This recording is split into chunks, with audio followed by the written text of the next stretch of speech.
रीना, बुरा तो नहीं मानोगी? एक बात बोलूं? ऐसी कौन सी बात है जिससे सुन के मैं बुरा मान जाऊंगी? यार, मैं अगले महीने से ना तुम्हें घर खर्च के लिए 30,000 की जगह 20,000 रुपए ही दे पाऊंगा। क्या? तुम्हें पता भी है महंगाई कितनी बढ़ गई है? बाहर जाके राशन लेकर देखो, तुम्हें पता चल जाएगा कितनी महंगाई बढ़ गई है। यार, इतने कम पैसों में कैसे मैनेज करूंगी मैं? तुम्हें पता भी है घर में कितने खर्चे होते हैं। बच्चों की स्कूल की फीस, ट्यूशन की फीस, बिजली का बिल, पानी का बिल, राशन, ये सब कैसे मैनेज करूंगी मैं? रीना, समझने की कोशिश कर, मेरी मजबूरी है यार। ऐसी क्या मजबूरी है तुम्हारी जो मुझे नहीं बता सकते? तुझे पता है ना, माँ गांव में अकेली रहती है। पहले तो अपना सारा काम खुद ही कर लेती थी।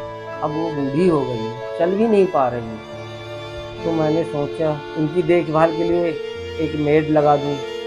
मैंने एक मेड से बात किया तो बोल रही थी कि मैं 10,000 रुपये लूंगी, इसलिए मुझे 10,000 रुपये चाहिए। तो तुम माँ की देखभाल के लिए घर खर्च से पैसे काट के उन्हें भेजो। तो क्या करूं, तू ही बता।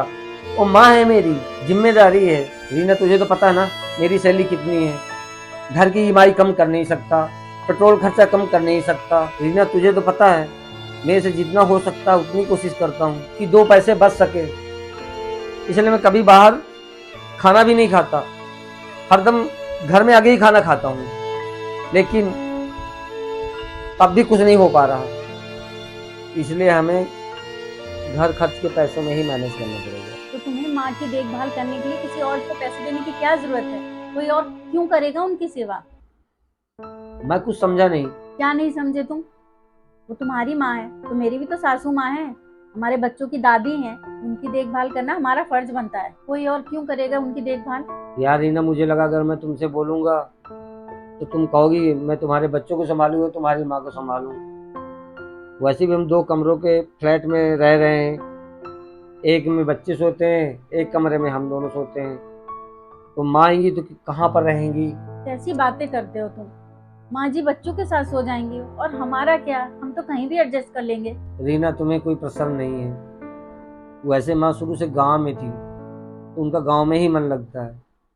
तुम्हें परेशान होने की जरूरत नहीं। इसमें परेशान होने वाली क्या बात है? वो हम दोनों की माँ है ना, तो हम दोनों मिलकर उनकी सेवा नहीं कर सकते? यार रीना, 10,000 की तो बात है। बात पैसों की नहीं है, बात फर्ज की है। और हम दोनों का फर्ज बनता है कि हम दोनों मिलकर उनकी सेवा करें। और मैं नहीं चाहती कि हमारे बच्चों को ऐसी परवरिश मिले कि बुढ़ापे में अपने माँ बाप को किसी और के सहारे छोड़ दे, कोई और उनकी देखभाल करे। बिल्कुल भी नहीं। मैं तो चाहती हूँ उन्हें इतनी अच्छी परवरिश मिले, वो अपनी दादी के साथ रहें, उनका आशीर्वाद उन्हें मिले, वो उनकी कहानियां सुने, उनके साथ पले बढ़े, और मुझे भी उनकी सेवा करने का मौका मिलेगा। और तुमने वो कहावत सुनी है कि बुजुर्गों की सेवा करने से ना स्वर्ग के द्वार खुल जाते हैं। और माँ जी यहाँ आएंगी तो मेरा भी मन लगा रहेगा, बच्चों को भी कुछ सीखने को मिलेगा। पहले की बात दूसरी है, पहले माँ जी अपना काम खुद कर लेती थी, इसलिए मैं भी कुछ नहीं कहती थी। पर अब उनकी उम्र हो गई है तो उन्हें हमारे सहारे की ज़रूरत है। यहाँ आएंगी तो मैं भी उनकी सेवा कर लूँगी, बच्चों को भी कुछ अच्छा सीखने को मिलेगा। तो बस मैं यही चाहती हूँ कि आप जल्दी से जाओ और उन्हें लेके आओ, ताकि हम दोनों मिलकर उनकी सेवा करें और उनकी देखभाल करें। यार, मैं बहुत लकी हूँ, मुझे तुझ जैसे वाइफ मिली। लकी तो तुम हो।